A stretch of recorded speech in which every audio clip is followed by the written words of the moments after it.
What's going on, guys, in the works? And are you mad, bro? Are you really? And I actually hate that phrase, but I think that phrase is appropriate because this game tends to bring out the worst in people, me included. I tend to get very angry with Call of Duty games, and I mean that's just the nature of any sort of first-person shooters like this.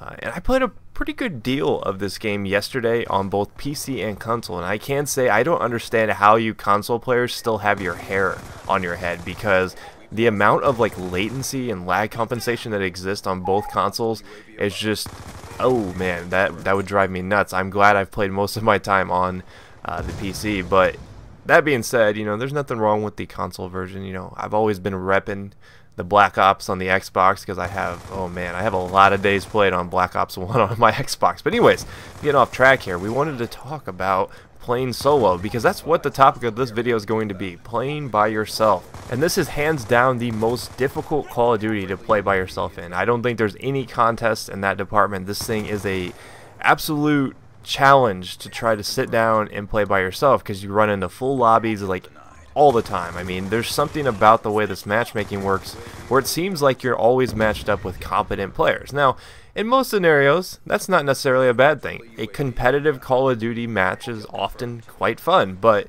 when you're out there just to stomp noobs, it can get a little frustrating when you're going into lobbies by yourself and, you know, it's you plus 5 people who just got the game yesterday. So that can get on my nerves quite easily, and that's one of the things that makes playing solo in this game so frustrating. But I just can't put my finger on it why this game is so much more different than other Call of Duties. Like other Call of Duties, I have no problem sitting down, you know, popping in the game and playing by yourself. I mean, that's the nature of any sort of game. You have to be able to run solo. That's what the TDM aspect's there for. That's what the kill confirmed aspect's there for.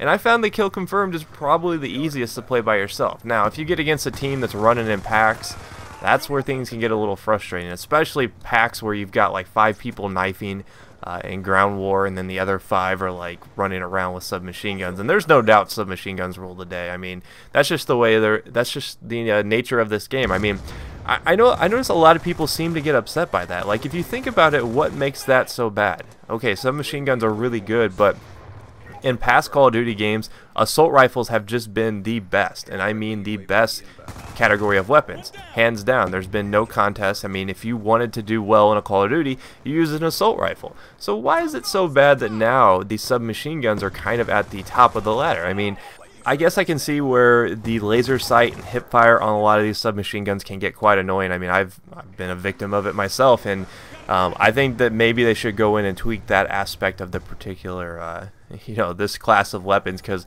like I said, there's really no reason for you to choose anything other than a submachine gun. And I think if you're playing by yourself, if you're out to be successful, you've got to use a submachine gun, and you got to think about using some of the low streaks. Now, that's not to say you really good players, which I used to be a good Call of Duty player. I think my Black Ops 1 KD was upwards of like 3.2. Which is pretty high. I mean, I was proud of that. I was pretty good at that game, but this is a whole new animal. This is a whole different way of looking at a Call of Duty, and to me, it doesn't feel like Call of Duty. And it was hard for me to wrap my head around this game at first, because I'm like, okay, this has the mechanics that a lot of Call of Duties have, but it doesn't feel like it to me, and it feels so much more different. I think that's kind of the like attraction I have to it, because when the game was, you know, about to come out, I didn't really have the intentions of going too overboard and posting Call of Duty, you know, playing Call of Duty, but I kind of just got this urge to get better at this game. Even though I do get quite mad at it, I got this urge to kind of compete to not suck at this game, because right now I'm hovering around a 2 KD on PC, which isn't bad, I mean, but it's not great, and I keep wanting to get better and better at this game, and I found that playing by myself actually helps me a little bit. It helps me, I don't know, I don't think it teaches me not to depend on people, and I think that that's one of the things that you have to get adjusted to play solo and be successful on Black Ops 2, because like I said, this is one of the hardest, if not the hardest, Call of Duty to play by yourself. Like in the past, I've played Call of Duty no problem, jump in a lobby, you know, get 50 kills like there's no tomorrow. Like if I hopped in Black Ops 1 right now, playing it cold turkey, I could probably get a 50 kill plus game within, you know, 5 or 6 games by myself. Not that hard, especially if you're playing domination. But in this game, it seems like the variables are a lot more random. There's a lot more things that you have to watch out for. There's a lot of different things that you have to account for. And the big kill streaks, those are a lot more difficult to get. I mean, look at that guy. He didn't even collect his tags. And collecting tags are the way to go in this particular game. If you're not collecting tags, you're not going to get the higher up score streaks. You notice that I'm running a pretty modest, and oh my gosh, where did he come from? Sitting in the corner. Sitting in the corner by yourself. Oh, well, I would have got destroyed by that death machine anyway, so I guess it's alright that he killed me. But you notice I'm running a pretty modest score chain reward of I've got the UAV, then I've got the lightning strike, which I think the lightning strike is probably one of the easiest good kill streaks to get, and I got the AGR, which is a pretty underrated kill streak, I must say. You notice that I think it only takes, what is it, 1100 points to get that thing?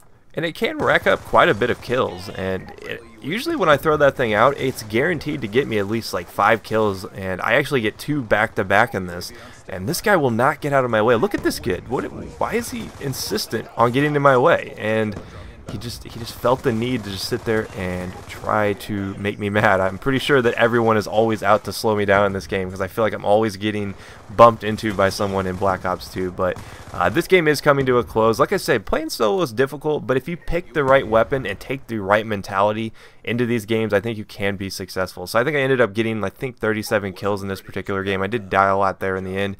But it was a pretty good example of being successful and playing by yourself. But hopefully you did enjoy this. If you missed any of my last videos, now's a chance to catch up. I'll see you guys next time. Peace.